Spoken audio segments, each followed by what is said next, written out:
Hi, everybody. I'm Karen Hartglass, and you are listening to It's All About Food. I am here with somebody I met quite some time ago at one of those veg events. I'm just going to jump right in. Mark Rifkin, thank you for joining me on It's All About Food. I know you have a lot to say, and I want to hear at least a bit of it today. Well, thank you very much, Karen. It's a pleasure to see you again and be on your podcast. I think we met at Vegan Summerfest. Since that time, you've done a lot. Just briefly, since I've known you, what have you been doing? I've become a registered dietitian, and I've been working in a variety of settings. My initial intent was private practice, but that turned out to require a lot of skill sets didn't necessarily master, which was marketing. So I ended up working in a low-income clinic for a while, where I didn't only see obesity, but morbid obesity. You know, all the rates and the severity of disease were multiplied several times over that of the general population. Then I decided to go back to private practice. Turns out I didn't know anything more than I knew previously. And I said, okay, this isn't working. And so then I went to work for my professional association of dietitians, working on nutrition policy, where I've spent most of the last 7 years. And then a year and a half ago, I got a job that's probably as close to my dream job as I've ever had, which is working for an environmental organization advancing plant-based diets for sustainability.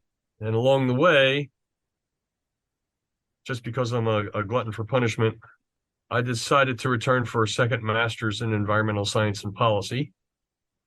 So despite having, much experience reading research in the environmental arena and how vegan and vegetarian diets impact the environment, I didn't have any graduate coursework in it. So I figured if I'm going to talk about sustainability, I need to go back and do that. So I went to a small school called Johns Hopkins and completed that this past fall. And now I'm working for a major environmental NGO, probably the only major NGO that makes plant-based diets a primary part of its programming, specifically, not just meat reduction or this fantasy concept of less meat, better meat, but actual meat reduction. I mean, there's perhaps one other organization that comes close to us, but in terms of their program content, but ultimately, I'd like to see the rest of the environmental community jump on board, which they've, of course, shall we say, been reluctant. Absolutely. Well, it has to do with funding, right? Funding, primarily, especially I suspect primarily not from small donors, but from large donors. They don't want to be seen as controversial, and those crazy vegans, they don't want to be aligned with that. Gosh knows. Now that, shall we say, the climate crisis and its effects are in our face, they are now confronting the effects of their reluctance. It's becoming a little bit more front and center for a lot of environmental NGOs. The granddaddy of them all, Sierra Club, is in the midst of a hot debate internally. Right. I mean, it's only taken, 40 years? Right. Well, you don't want to rush these things.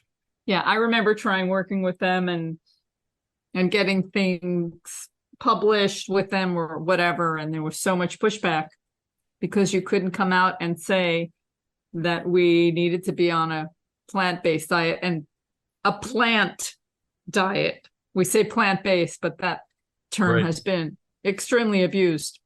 I'm just curious, you've been vegetarian since 1984, I think, and I don't know when you went vegan. You can tell me, but what was the motivation, the primary? Well, the background was I was an omnivore up until 1984, like most of my peers. And then I discovered a professor in my undergrad years, of course, when I had hair. And the professor probably was quite literally a holdout from 1968.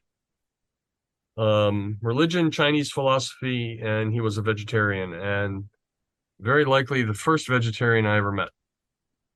He taught a class called environmental ethics, and at this point, I was intent on majoring in environmental studies, and I didn't know what the class was about, but to me, protection of the environment is not mandated because it's consistent with the law. It's what's moral and ethical. It was all about the ethics of the environment, not what some law book says. So lo and behold, come to find out he's a vegetarian, and Animal Liberation by Peter Singer is one of the textbooks. Wow. Which has just come out, a revised edition, right? I think so. One of Peter Singer's books has just been updated. Yeah. Needless to say, I was not actually convinced the first semester because I was still locked on this concept of humane slaughter. Yeah. And my taste buds were getting in the way. And the familiar flavors, and who wants to eat salad all day? I'm certainly not going to eat salad all day. That just seems very unsatisfying. And the next semester, somebody he proctored a class. Somebody brought in a film about meat, and it knocked my head off. Part of what I call the big lie, which is, oh yeah, we can slaughter humanely. I had no clue what I was getting into, but as a young, naive college student, felt I'd been a victim of a lie communicated by society as a whole. I don't know if I'd call it a conspiracy, but it's darn close. I just wonder, how is it that you got it and so many people don't get it or didn't get it? Because there were other people in the class, they didn't all become vegetarian or vegan, right? It's like you were a fly on the wall, Karen. Well, I looked back a few years later, and you know what? I concluded it was because not only was it morally and ethically right to do this, but I identified with the animals because my childhood was, shall we say, a period of stress for me. Wasn't particularly what I would call the happiest experience. And I felt I was always getting the short end of somebody's stick, whether it's my parents or my older siblings or peers. It seemed like, if there's a short end of the stick, oh, that's the end that Mark has. And then, oh, you know what? Oh, those animals are getting the short end of the stick too. Nobody asked them if they wanted to be killed for hamburger and done humanely. And then, of course, the environment, that's always getting the short end of the stick too. And it turns out, amongst all this assertions of freedom and liberty, and I should be able to eat what I want. And well, what I concluded to be a situation where a party to the conflict is also the referee. Person who's making a decision about what should or shouldn't be is the person who's benefiting from that decision. A definite, shall we say, conflict of interest. We should have the ability to manipulate that which we own. I own this laptop, and if I want to destroy it, it's my call. But I don't own an animal. Even my daughter sitting here next to me in all her royal fur, her name's Roxy. I don't own her. She's a companion. I don't have the right to kill her because I don't own her. And the same thing for any other animal. Even though the law might give me that authority, I don't own that animal. It's not my right to exploit that which I don't own.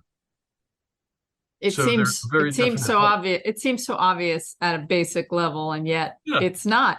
It's not obvious. And the same thing with the environment. None of us own the environment. Right. But we dump in the water and we put bad gas out in the air and we just dirty everything.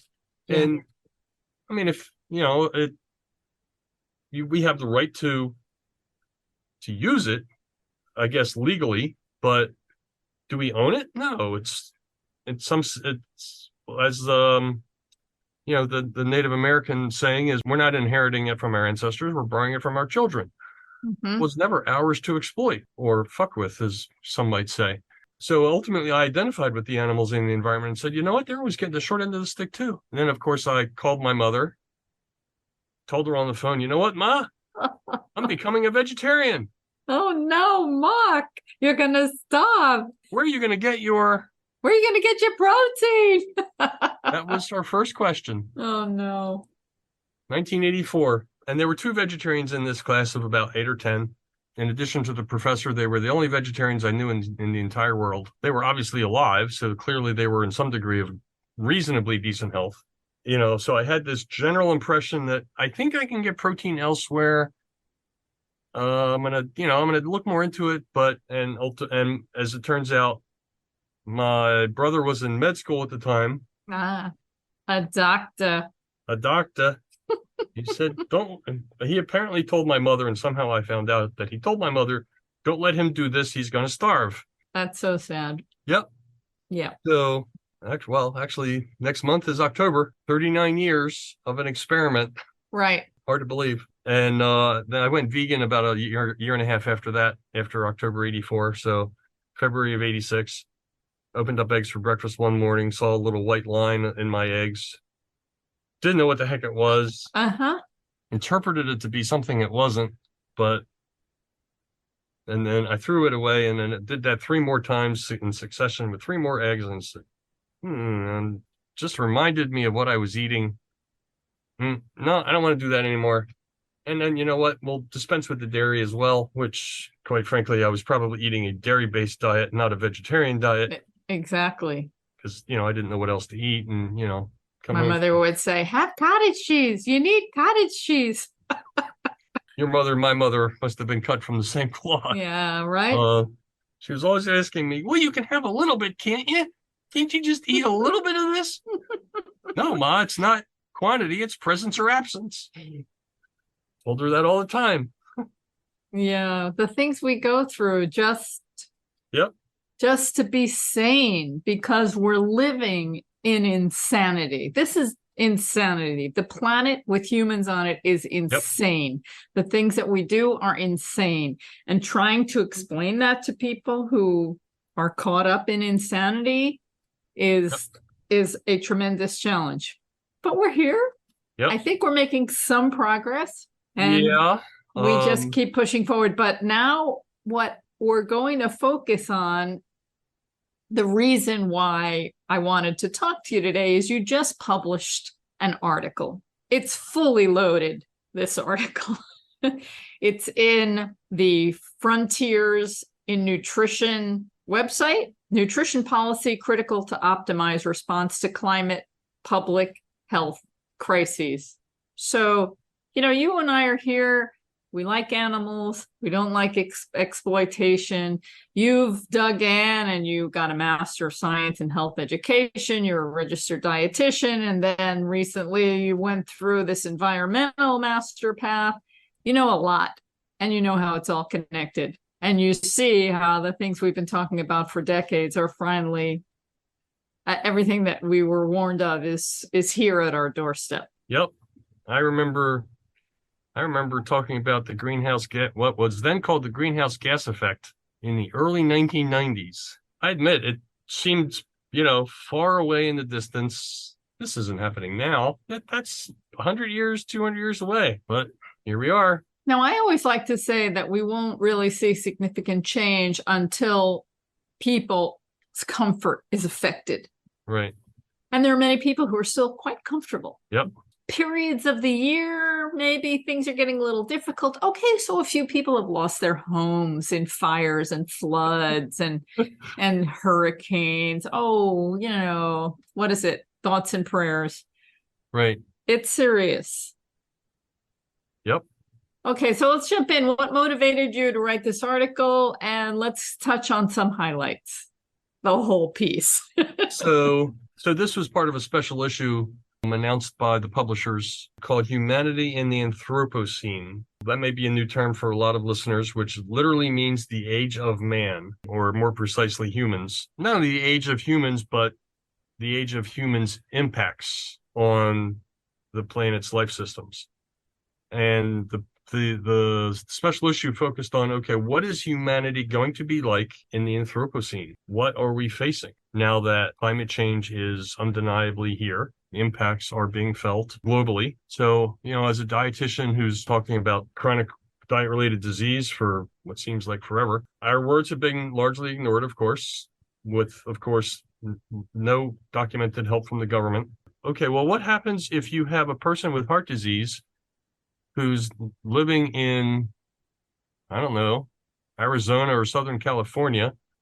It's only 118 degrees. Well, that's not really all that hot because, of course, it's a dry heat, right? Right. Dry heat. Well, not only do they have heart disease, but they have obesity as well, and hypertension and diabetes. Oh, guess what? They just lost power. Mm-hmm. Okay. Well, now they can't refrigerate their insulin. Of course, can't sit at home at 118 degrees. So now you've got to be evacuated with all of your medications. And of course, your mobility is probably limited due to your chronic state of infirmity. This is going to be a problem. So as it turns out, it's the CDC documents that 60% of our population has at least one chronic disease. Mm-hmm. And that's going up. And that's going up.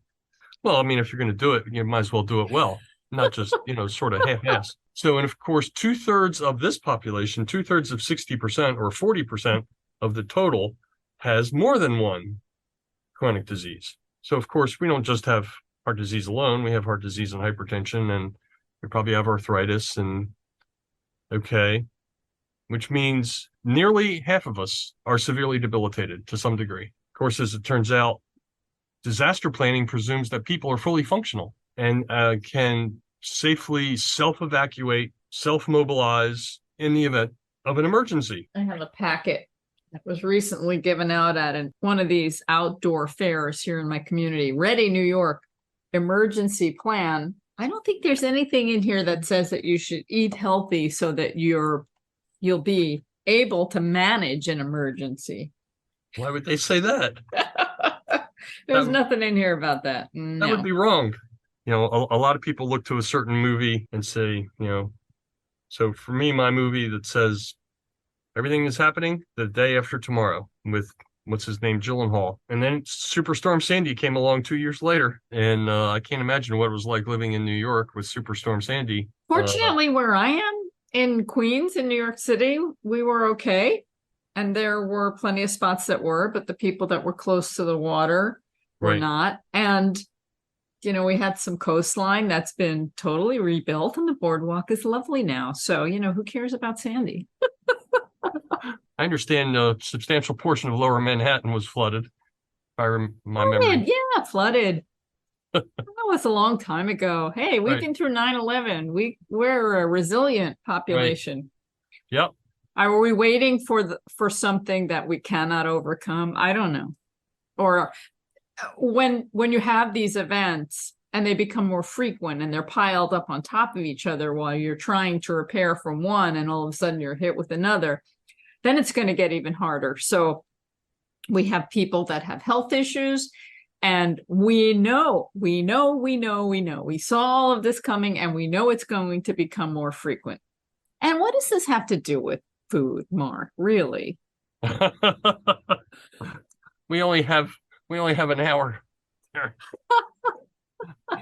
So of course, most of the chronic disease is diet related, and of course, plant-based diets can be applied healthfully or less than healthfully, but if applied healthfully, they prevent most and probably treat most of these chronic diet-related diseases that are not only impacting our individual resilience, but our collective resilience and our ability to respond in the face of disasters. How good is your first responder going to be if he or herself has diabetes or they have overweight and it's 118 degrees? Oh, well, and they're on fire department, so they got to wear that heavy equipment. Oh, it's only 118 degrees. It's a dry heat. They're not going to be able to respond. So who are we exactly relying upon? Are we going to have to rely upon our neighbors, ourselves? Of course, our neighbor has, they've already had a below the knee amputation because of their diabetes. They're not going to be all that helpful. Oof. So, well, the young people Right. The young people will help. So basically, we made a mess. We could have prevented much of this chronic diet-related disease, but we chose not to. We could have, of course, prevented climate change, which, of course, is not totally related, but largely related to our diet because of the methane emitted by ruminants. We could have moderated both of these, but we chose not to.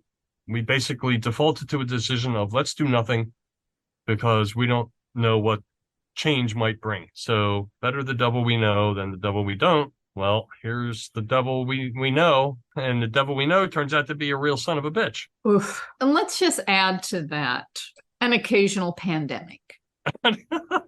Well, those are minor issues that nobody really needs to really be all that concerned about. So as it turned out, of course, well, they're still debating its origins, but I firmly believe it's a result of humans' exploitation of the environment, largely induced by the effects of climate change on subsistence and low-income economies, which push them into encroachment and violation of wildlife habitat and increase the exposure of wildlife and wildlife captured animals. So basically humans got this virus transmission, they think from bats or from pangolins, which is a four-legged animal, looks much like an armadillo. So it turns out most of the infectious diseases that we now have, I believe 60% are clearly and definitely associated with livestock.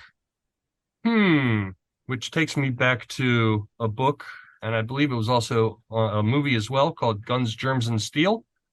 You familiar with that? No. Author name is Jared Diamond, who makes the case that European colonizers' ability to have an effect on the health and life of Native Americans was not only because of their guns and their steel, because of their germs. Where did those germs come from?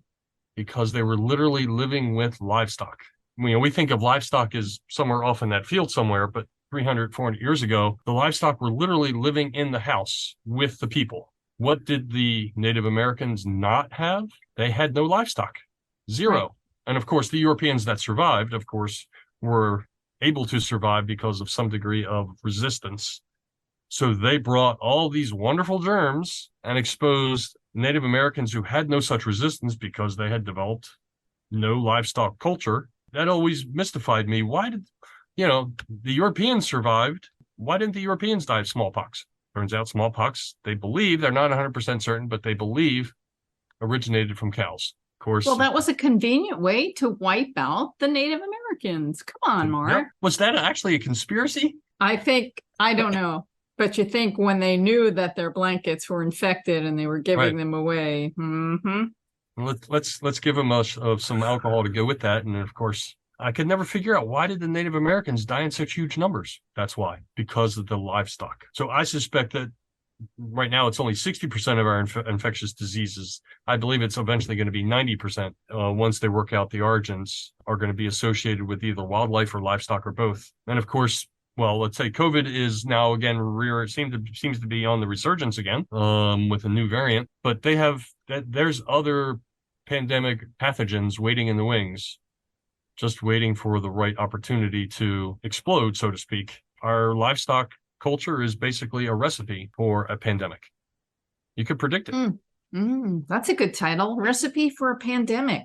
Yeah, just add some salt, put it on the grill, and you're ready to go. Again, our diet creates risk for pandemics, drives up risks of chronic disease, aggravates climate change, and inhibits our ability to adapt to the effects of climate change. We made a mess of public health. Right. And you touched on this before, that our systems that are in place, our healthcare and first response systems, our hospitals and our staffs and our equipment are not prepared for real emergencies. Most of our healthcare systems are stretched already just due to the effects of chronic disease.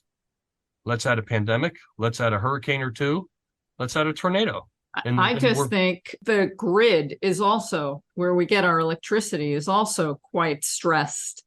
And when it goes down, and it will, we're really in trouble, especially if it's 118 degrees and you don't have air conditioning. If you cannot run equipment that's necessary in a hospital and so on.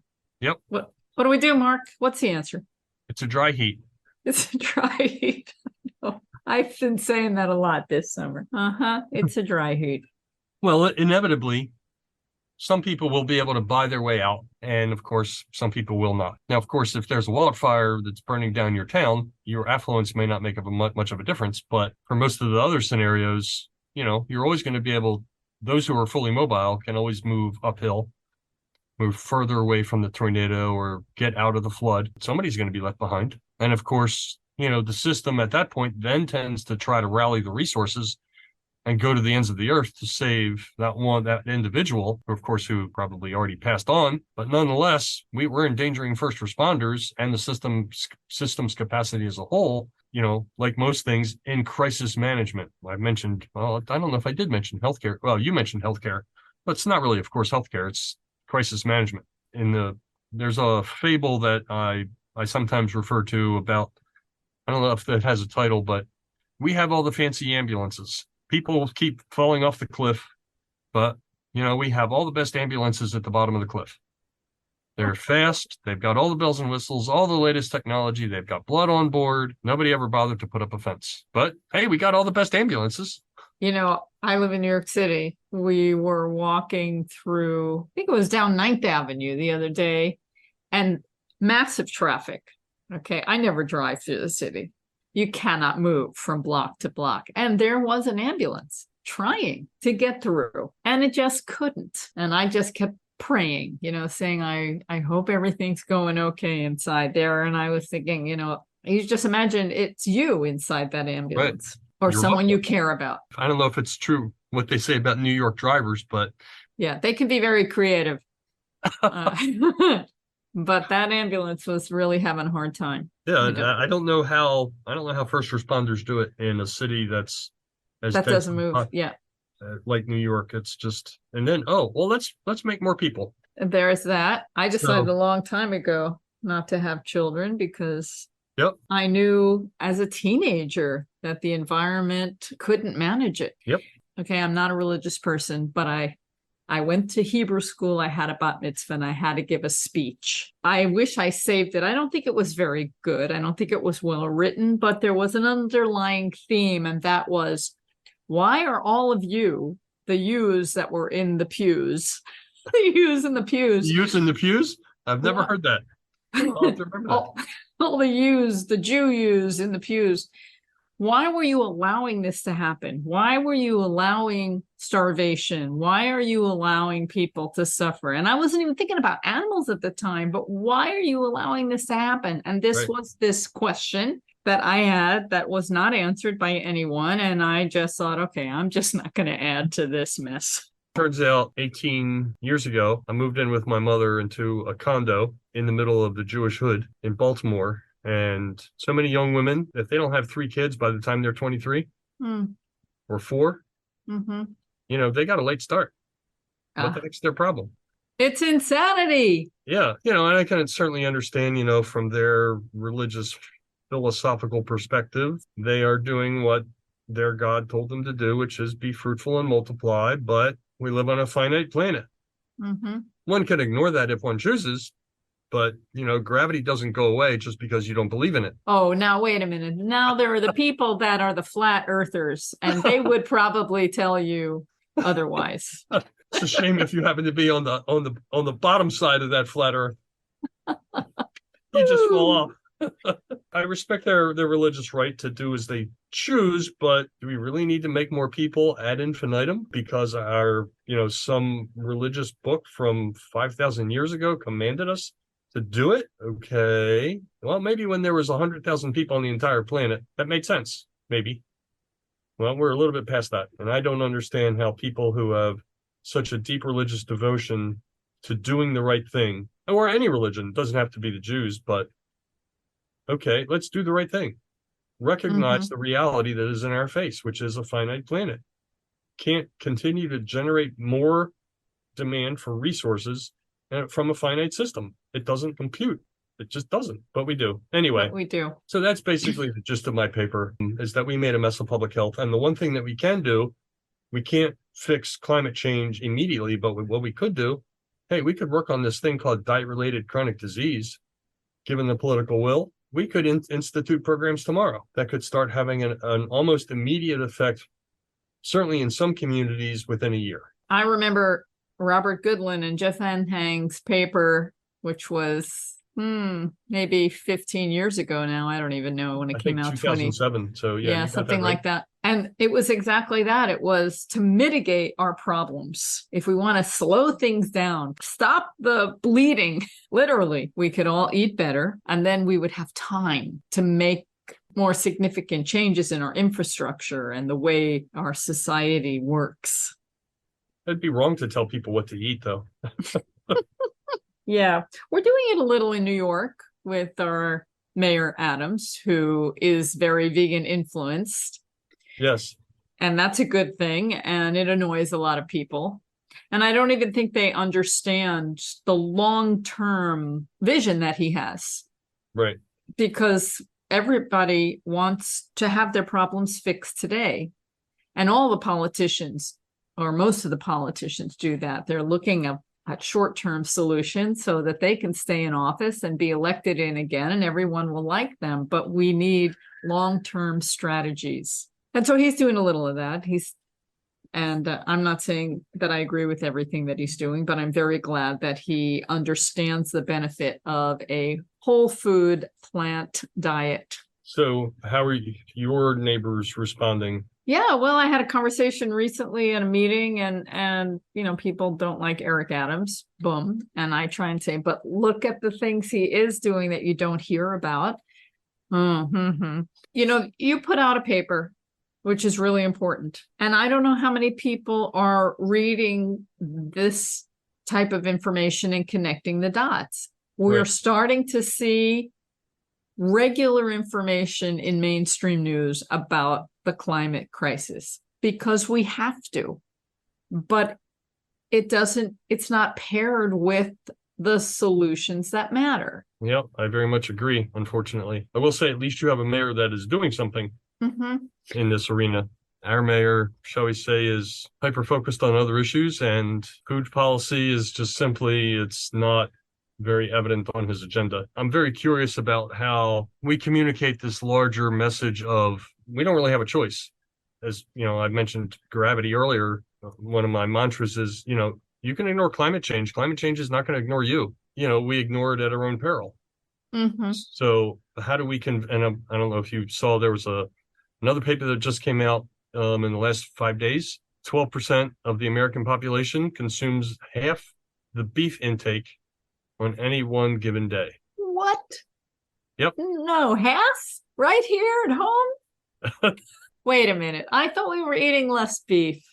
Nope. Production, unfortunately, is relatively stable over the last 10 or 15 years. And, with this obsession, the continuing American obsession with protein has certainly not helped that. But yeah, according to this paper written by a professor at Tulane, with whom my organization has a collaborative relationship, 12% of the American population, or 1 in 8, is driving 50% of our intake of beef on any one given day. In other words, you might call these the hardcore beef eaters, who are extremely resistant to any calls for change. Even modest reductions in beef intake are simply not acceptable to these folks. And of course, these folks are largely not women, shall we say.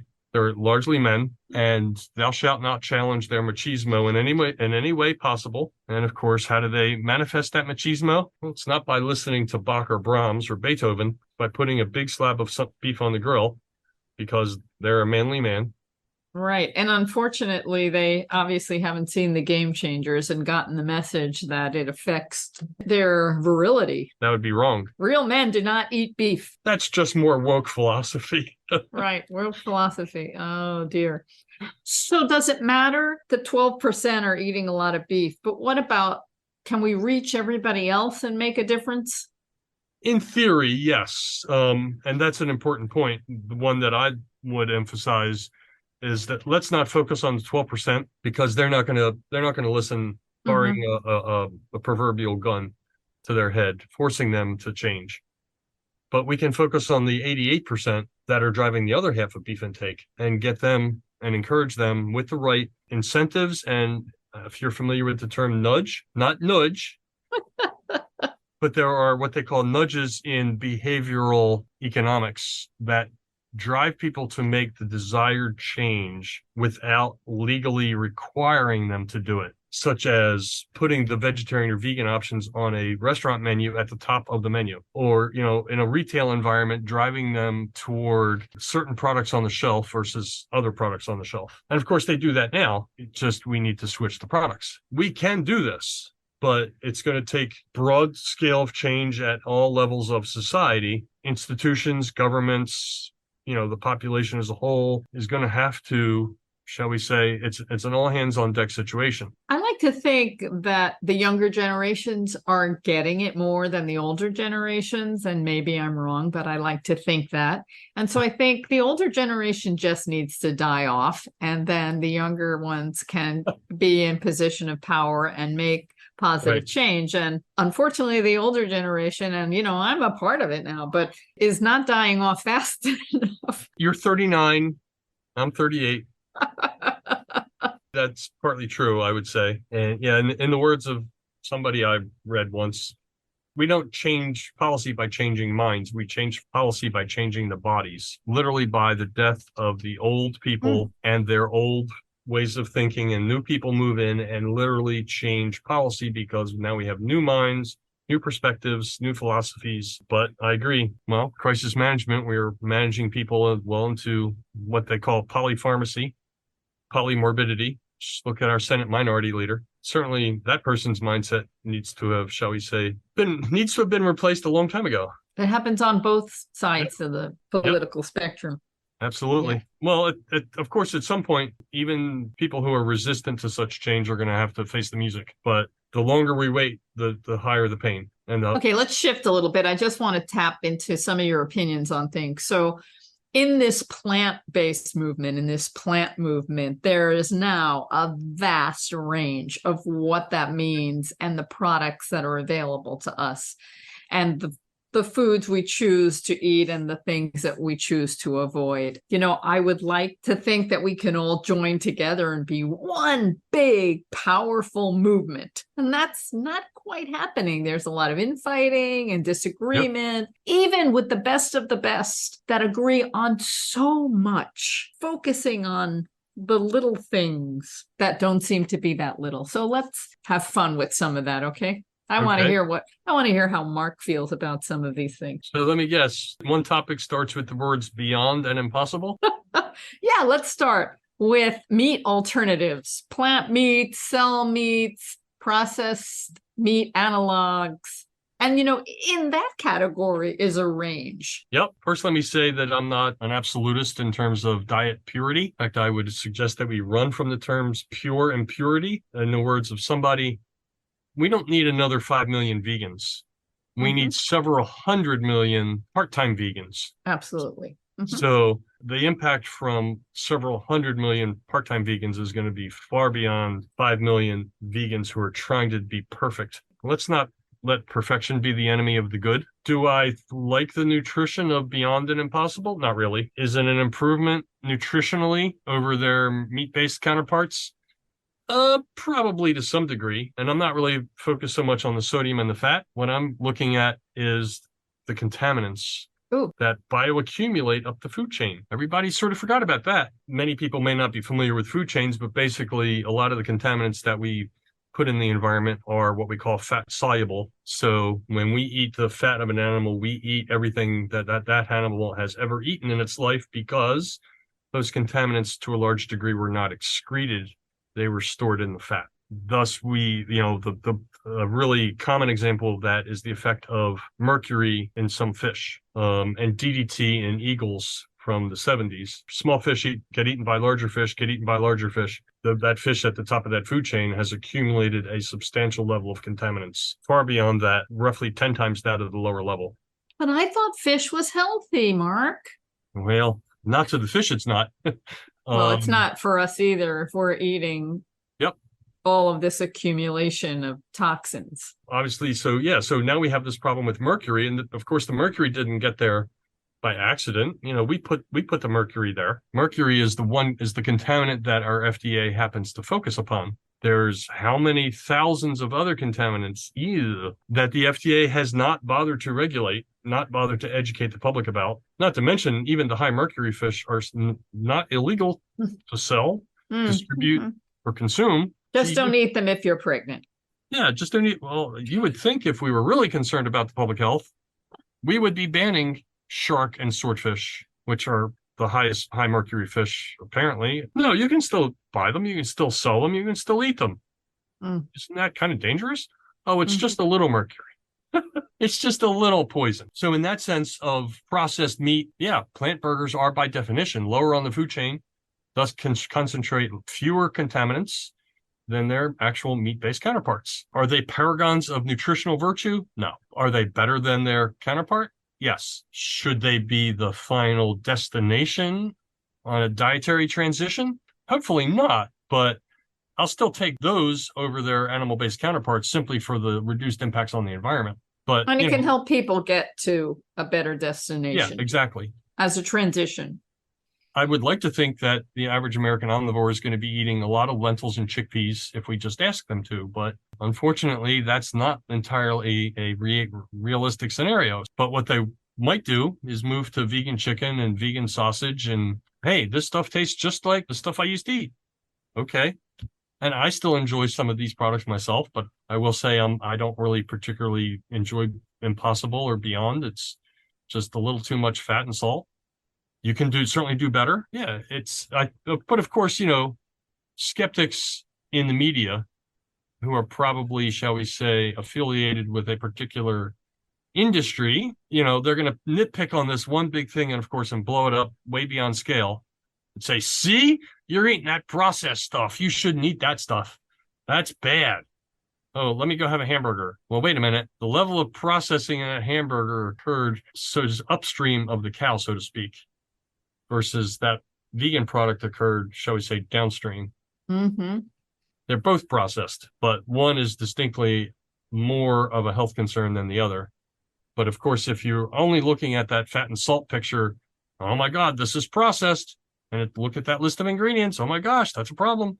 And there's only one ingredient over here. That's beef. Oh, well, that must be pure. Well, in the words of a cartoon that I'm sure you probably remember, it's 100% pure what? 100% pure dioxins and fecal material and agricultural chemicals, antibiotics.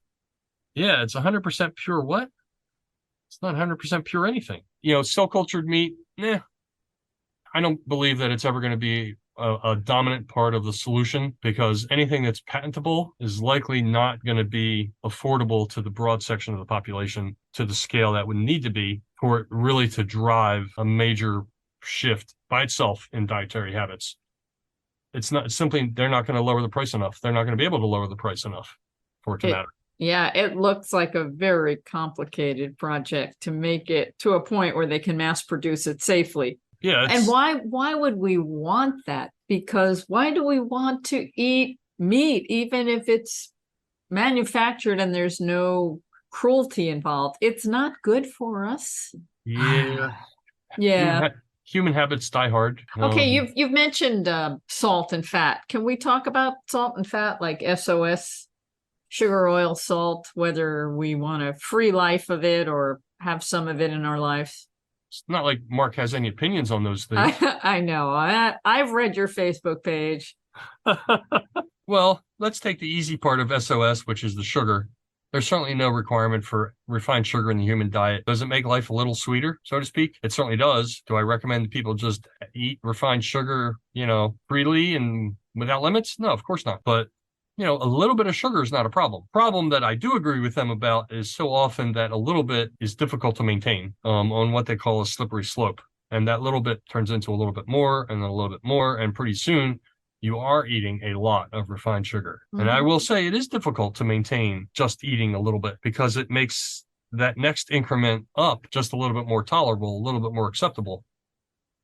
And then progressively until you're, eating as much sugar as a typical American, which is, I don't know, something like 130 pounds a year of sugar, something like that. So the question is, can we maintain individually and collectively just eating a little bit. And of course, sugar does make the brain feel good. Well, is there an answer to that?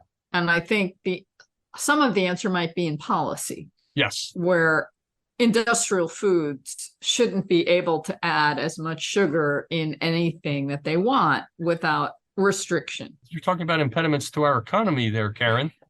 And of course, if sugar wasn't so inexpensive, they wouldn't be adding it so easily either. Are you suggesting we shouldn't be subsidizing corn syrup? I never said any of that. Come on, Karen. That's anti-American. No, corn should be used as a fuel and as a sweetener and nothing else, and fed to animals. Mm-hmm. Of course, our subsidies originate from a time when farmers were not doing that well. And then, of course, when somebody supplied the gravy train, it was what was supposed to be a temporary solution to a temporary problem has now become a permanent fixture in American food policy. And there are still farmers that are not doing well, and still many small farmers are going out of business every day. Yep. So much for that. So yeah, it's and of course our government on the one hand encourages us to, limit our intake of refined sugars, while on the other hand, we literally incentivize the intake of refined sugar. What could be better? So in terms of sugar, yeah, a little bit is best. Can you go down to zero and certainly live a full and healthy life? Yeah, you can, but I'm not going to go through the rest of my life without eating another cookie. And more importantly, I don't like the message that may send to the potential converts. You can never ever have another cookie for the rest of your life. Well, not really sure that's the message we want to send. Do they need to eat a whole bag of cookies? No. We should be helping them move away from eating that whole bag of cookies and the craving for that bag of cookies. But to publicly advance a message that zero cookies is the only acceptable solution, it's simply not a viable message. With salt, which is probably the second most easy out of SOS, most of the salt that we eat, of course, comes from processed food and restaurant food. Very small amounts come from what we sprinkle. The problem is we do have a biological salt requirement, somewhere between 200 and 500 milligrams per day. 200 to 500 milligrams of sodium. So we have a biological need for sodium. We need to meet it every day. So if you buy, fresh fruits and vegetables, the amount of sodium is zero, with the exception of carrots, spinach, beets, and celery, which actually have small amounts naturally occurring. But the rest of them are zero. Beans, of course, fresh and dried beans, the sodium content is zero. Whole grains, the sodium content is zero. Nuts, the sodium content is zero. So where are we going to meet our biological need for sodium? We need to add a little bit. Is a little bit a problem? Well, it's sort of the same thing with sugar. Sometimes that little bit turns into a lot. Problem is, of course, if you happen to live, in a state called Texas, where it's a little bit warm and a little bit humid, yeah, you're going to be sweating. Guess what happens when we sweat? We lose sodium in our sweat. Can you be eating a SOS diet, working, outside for 8 or 10 hours a day, sweating? I don't recommend it. You actually have a problem called hyponatremia, which is low sodium in the blood. Why? Because you didn't eat enough and what little you had in your body, you sweated out, and you can't replace it with just water. We need to eat that sodium on a regular basis. So, of course, the problem is, I will agree, the food industries, the restaurant industries don't help. And, of course, in many cases, the restaurant industries don't fully disclose their sodium content because if they're not 20 locations. If they don't have 20 locations under the same banner, they're not obligated to report their sodium. A little bit of salt is not a problem as long as you're the one sprinkling. And I try to do the same thing, except I let my sodium be the condiment. So I might, make a stir fry with, tofu, of course, is zero sodium, a whole bunch of vegetables and a stir fry. But my sauce is bottled. So my base ingredients of tofu and vegetables have zero sodium. I put that over a whole grain like barley or kamut. Zero. I add a peanut sauce. I'm now in control of the sodium because I'm in control of the peanut sauce. Am I worried? No, as long as I'm not swimming in the peanut sauce, which of course can be a problem if you really enjoy peanut sauce, like I do. Yeah. For me, the key is not necessarily an entirely whole food plant-based diet. It's a mostly whole food plant-based diet because you can add a little bit of processed food, but it can't be the dominant source of your nutrition. It can be there in very small amounts and probably will actually enhance your health, actually. Then there's oil. Which for some people is not a 3-letter word, but a 4-letter word. So, of course, there is a distinct component of our movement that avoids all oil all the time from any source, anywhere, Can they be healthy? They can be if they're eating whole food fats. So Mm-hmm. fat actually has a requirement of roughly, for round numbers, let's say it's roughly 15 to 17 grams of fat. A tablespoon of oil has about 15. So we need a minimum to survive of that small amount of fat. So that requirement, though, is for fat, not oil. You don't need that liquid oil to meet your fat requirement. You could certainly meet that fat requirement through avocado and nuts and seeds and peanut butter and sun butter and, God forbid, olives. I can't stand olives. Oh, More power to you. you haven't had a good olive. No, and I never will. If I get any olives on my vegan pizza, you can have them. Okay, thanks. I'll take them. You can have them. So you certainly can meet your fat requirements with whole food fats. The problem is we need to eat those whole food fats at every meal, not just getting them at one meal a day. Why? Because some of our nutrients are fat soluble. That healthy beta carotene in those sweet potatoes, we absorb very little without a source of fat. So yeah, you can eat the baked potato plain if you want. You're not going to get much nutrition out of it if there's not at least a source of fat somewhere, and it has to be at the same meal, not 4 hours later. And there's fairly well documented studies on this. Personally, you might have guessed, I don't really care for olives. I don't buy avocado because they're only ripe for about 20 minutes. Oh, there are so many good tricks for keeping avocados ripe, but that's another story. That's another story. I do enjoy guacamole, but I'm not having guacamole at every meal. I do, of course, enjoy nuts and seeds and nut butters. Let's say I've already eaten my nuts at lunch. I don't want to have nuts again at dinner. Well, I'm not eating olives, not eating avocado. Where's my fat going to come from? While people are focused on getting all these wonderful phytonutrients and fiber with every meal, they should also be concerned about where they're getting their fat at every meal. Fortunately, all fat is not created equal, despite the claims of some. Liquid oil doesn't necessarily need to be a problem.